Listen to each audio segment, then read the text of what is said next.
امروز اساسگزار صلح و وحدت ملی پیشوای ملت پرزیدنت جمهوری تاجیکستان محترم امامعلی رحمان با سروزیر جمهوری تاجیکستان قاهر رسولزاده و رئیس شهر دوشنبه رستم امامعلی از رفت کارهای ساختمانی در مسجد مرکزی جامع شهر دوشنبه شناس شدند.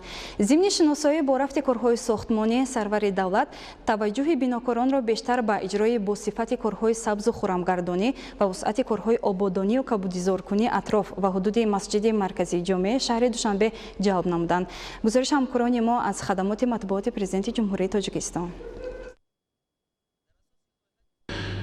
نیمه دوم روز نهم فوریه سال روان اساسگزار صلح و وحدت ملی پیشوای ملت پرزیدنت جمهوری تاجیکستان محترم امامعلی رحمان با سروزیر جمهوری تاجیکستان قاهر رسولزاده و رئیس شهر دوشنبه رستم امامعلی از رفت کارهای ساختمانی در مسجد مرکزی جامع شهر دوشنبه شناس شدند.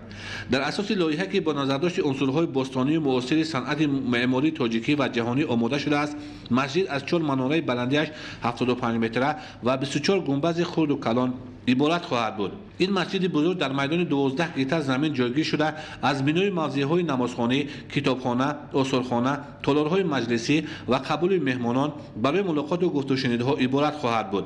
مساحت زیر بینای مسجد باشد 3 هکتار را تشکیل می‌دهد.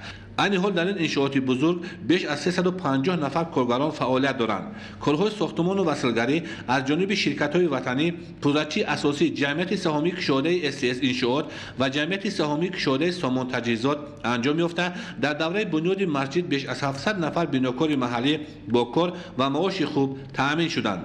ضمن شناسایی با رفت کارهای ساختمانی سرور دولت توجه بیناکاران را بیشتر به اجرای با صفت کارهای سبز و خرمگردانی و وسعت کارهای آبادانی و کبودیزارکنی اطراف و حدود مسجد مرکزی جامع شهر دوشنبه جلب نمودند. در اینجا با سفارش پیشوای ملت محترم امامعلی رحمان بیش از 1000 عدد درختان زیبای گلکننده آرایشی و نادر اینچنین گل و بوته‌های خوشبوی شنانیده می شود که به این موضع حسن می بخشد و هم به سلامتی آدمان فایده آور است. اطراف مسجد با مناره‌های با حشمت، ستون‌های زیبای منقش و مصور و بسیار عنصرهای دیگر فرهنگی آرا داده می شود. با مصلحت‌های مشخص و ذوق بلند زیبایی پرستی پرزیدنت مملکت محترم امامعلی رحمان در لایحه ساختمان این انشاءات بزرگ اکثرا طرز و اصول‌های معماری باستانی تاجیکی، نقش و نگار دیوارها، گنبدها، ستونها و تمام آرایشات داخل و اطراف مسجد به اعتبار گرفته شده است. این نه تنها یک مسجد بلکه یک مرکز بزرگی فرهنگ و تاریخ اسلامی خواهد بود و تالارهای آن طور بنیاد می‌یابند که در آنها تمام نمود چاره‌بینی‌های علمی و فرهنگی، سمینار و کنفرانس و همایش‌های سطح و زینه‌های گوناگون گذرانده می‌شوند.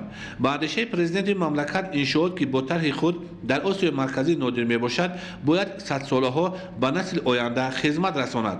سرور دولت محترم امامعلی رحمان بعد شناسایی پوره با رفت کارها بار دیگر به متخصصان برای وسعت کارهای ساختمان آرایشی با صفت بنا و به طلبات معیارهای جهانی مطابق کردن آن دستور و هدایت‌های مشخص دادند.